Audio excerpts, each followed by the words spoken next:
आपल्या इतिहासात ना शौर्याच्या अशा अनेक कथा आहेत. काही कथांवर तर आपण अगदी डोळे झाकून विश्वास ठेवतो. मोठ्या पडद्यावर बघतो, त्या अमर होऊन जातात. पण मग काही कथा अशाही आहेत की ज्यांच्या प्रत्येक पानावर जणू काही प्रश्नचिन्हच उभं केलं जातं. असं वाटतं की तो पराक्रम कधी घडलाच नव्हता. जरा विचार करा, 300 स्पार्टनच्या लढाईवर भव्य चित्रपट बनतो. साराघडीच्या त्या 21 सिखांच्या अतुलनीय शौर्याला आपण सगळे सलाम करतो. पण जेव्हा गोष्ट येते 500 महार सैनिकांनी 28,000 पेशव्यांच्या सैन्याला धूळ चारल्याची, तेव्हा अचानक शंका आणि प्रश्नांचे एक मोहोळ उठतं. हा असा दुजाभाव का? आज आपण याच प्रश्नाच्या मुळाशी जाणार आहोत. आता हे गुणोत्तर बघा. एका महार सैनिकाच्या विरोधात तब्बल 56 पेशव्यांचे सैनिक. आकडाचा विश्वसनीय वाटतो नाही का? पण हे सत्य आहे. मग प्रश्न हा आहे की एवढा मोठा पराक्रम करूनही इतिहासाच्या पानांवर हा लढाई इतकी दुर्लक्षित, इतकी वादग्रस्त का राहिली? चला तर मग यामागची संपूर्ण कहाणी समजून घेऊया. तर सगळ्यात आधी आपण त्या एका दिवसाची गोष्ट करूया, ज्या दिवसाने या रेजिमेंटच्या इतिहासाला एक पूर्णपणे वेगळी दिशा दिली. ही गोष्ट आहे भीमा कोरेगावच्या लढाईची. पण एक गोष्ट लक्षात ठेवा, ही फक्त सुरुवात आहे, संपूर्ण इतिहास नाही. तारीख होती 1 जानेवारी 1818. भीमा नदीच्या काठावर 2 सैन्य एकमेकांसमोर उभी ठाकली होती.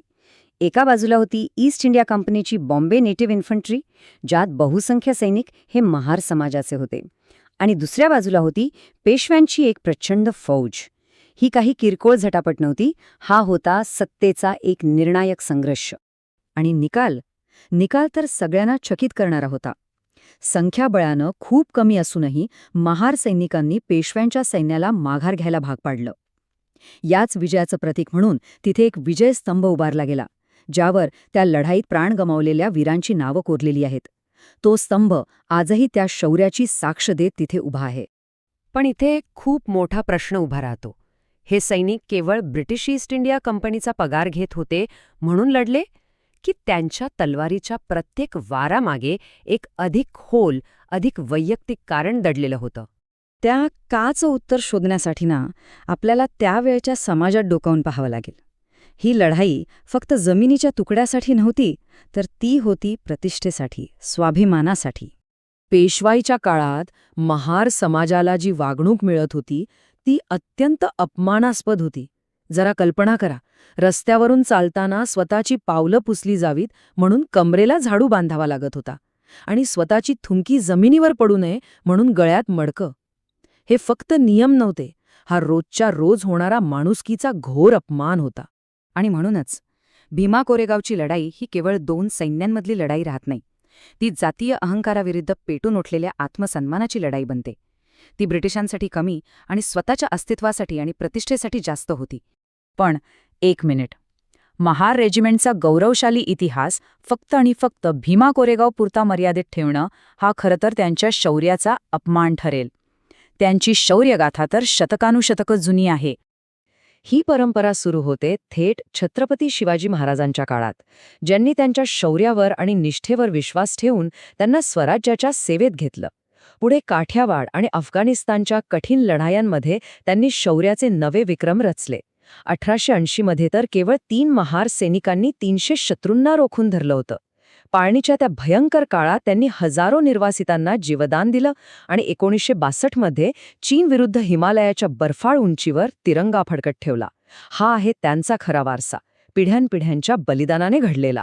पण इतका मोठा पराक्रम असूनही या रेजिमेंटच्या इतिहासात एक असा काळा दिवस आला जेव्हा त्यांचं अस्तित्वच मिटवण्याचा प्रयत्न झाला. पण फिनिक्स पक्षाप्रमाणे राखेतून पुन्हा उभं राहणं काय असतं हे त्यांनी जगाला दाखवून दिलं.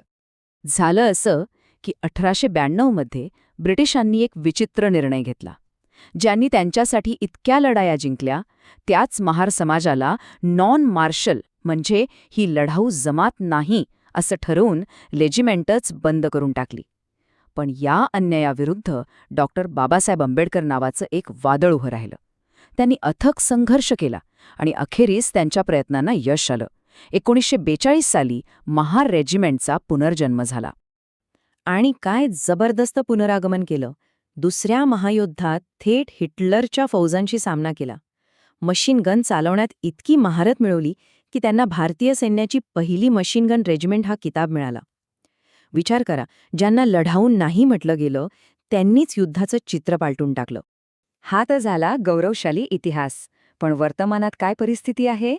काही स्रोत सामग्रीनुसार आज या रेजिमेंटच्या मूळ ओळखीबद्दल आणि परंपरेबद्दल काही गंभीर चिंता व्यक्त केल्या जात आहेत. ही स्रोत सामग्री काही बदलांकडे लक्ष वेधते. असं म्हटलं जातंय की ज्या भीमा कोरेगावच्या विजयस्तंभावर रेजिमेंटची ओळख उभी आहे, त्या प्रतीका असलेला बॅज बदलला गेला आहे. रेजिमेंटमध्ये इतर समाजातील सैनिकांची भरती वाढवून तिचं मूळ स्वरूप बदलण्याचा प्रयत्न होत असल्याचाही दावा केला जातो. इतकंच नाही तर डॉक्टर आंबेडकरांनी दिलेल्या बौद्ध धम्माच्या शिकवणीसोबत इतर देवतांची स्थापना होत असल्याबद्दलही चिंता व्यक्त केली जाते. हे बदल म्हणजे मूळ वारसा पुसण्याचा प्रयत्न आहे का, असा प्रश्न उपस्थित केला जातो. या सगळ्या मंथनातून एक गोष्ट अगदी स्पष्ट होते. रेजिमेंटचा इतिहास हा केवळ शौर्याचा नाही, तर तो अस्मितेच्या संघर्षाचाही आहे. आणि हा संघर्ष आजही सुरू आहे. फक्त हे आकडे पहा. देशाचा सर्वोच्च लष्करी सन्मान परमवीर चक्र 1, 4 महावीर चक्र आणि इतर शेकडो शौर्य पुरस्कार. हे केवळ आकडे नाहीत. हे देशासाठी सांडलेल्या रक्ताच्या आणि घामाच्या प्रत्येक थेंबाचा हिशोब आहे. या पदकांपेक्षा मोठी दुसरी कोणतीही साक्ष असूच शकत नाही. आणि म्हणूनच रेजिमेंट ही फक्त एक लष्करी तुकडी नाहीये. ती त्यागाचं, शौर्याचं आणि त्याहूनही महत्त्वाचं म्हणजे समानतेसाठी आणि स्वाभिमानासाठी सुरू असलेल्या एका कधीही न संपणाऱ्या लढ्याचं जिवंत प्रतीक आहे. आणि शेवटी डॉक्टर बाबासाहेब आंबेडकरांचं एक वाक्य आठवतं. ते म्हणाले होते, जो समाज आपला इतिहास विसरतो तो कधीच इतिहास घडवू शकत नाही. रेजिमेंटचा हा वारसा केवळ एका समाजाचा नाही, तर तो आपल्या संपूर्ण देशाचा आहे. आणि हा इतिहास जिवंत ठेवण्याची जबाबदारी आपल्या सर्वांची आहे.